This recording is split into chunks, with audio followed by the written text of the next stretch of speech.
On the battlefields of Ukraine, a cheap, buzzing drone is rewriting the rules of war. First-person view drones, FPVs, are now accounting for the majority of casualties.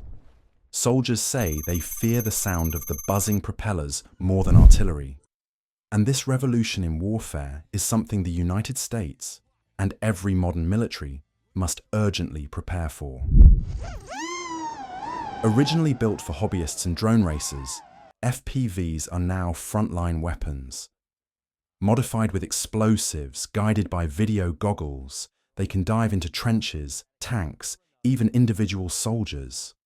Unlike artillery or missiles, FPVs are cheap, often just a few $100s, but devastatingly precise. They're fast, maneuverable, and hard to stop. In Ukraine, reports suggest that 70 to 80% of battlefield casualties are now caused by drones. In some areas, medics say over 90% of wounded soldiers were hit by FPV strikes. And it's not just soldiers. The United Nations recently noted that drones have become the single largest cause of civilian deaths and injuries in frontline regions. In short, drones aren't just a support weapon anymore. They are the battlefield. So why are FPVs so deadly? Precision. A drone can fly straight into a tank's hatch or through a trench opening. Cost. For the price of a single artillery shell, you can build multiple drones. Psychology. Soldiers say the constant buzzing overhead wears down morale. Adaptability. Units are 3D printing parts, strapping on different explosives, and innovating faster than traditional defense industries can respond. In many ways, this mirrors the introduction of the machine gun in World War I, a cheap, relatively simple technology changing combat faster than doctrine can adapt.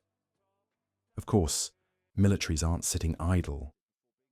Electronic warfare, jamming signals, scrambling GPS, can down drones, armored cages, anti-drone rifles, and even shotguns are appearing on the battlefield. But it's a constant cat-and-mouse game. For every new jammer, drone pilots are finding counter-frequencies.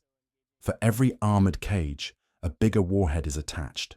The pace of innovation is unlike anything seen in conventional weapons development. So what does this mean for the United States? America's military is built on expensive, high-tech platforms, jets, tanks, warships. But in Ukraine, we're learning that hundreds of cheap drones can neutralize millions of dollars worth of equipment. Future wars, whether in Europe, the Middle East, or even the Pacific, won't just be fought with aircraft carriers and stealth bombers. They'll be fought with swarms of disposable drones, overwhelming defenses, saturating the skies, and hunting soldiers at the squad level. If the US doesn't adapt, its forces could be caught unprepared in a drone-dominated battle space. The lesson is clear. The US must invest in counter-drone technology at every level, from infantry squads to carrier groups.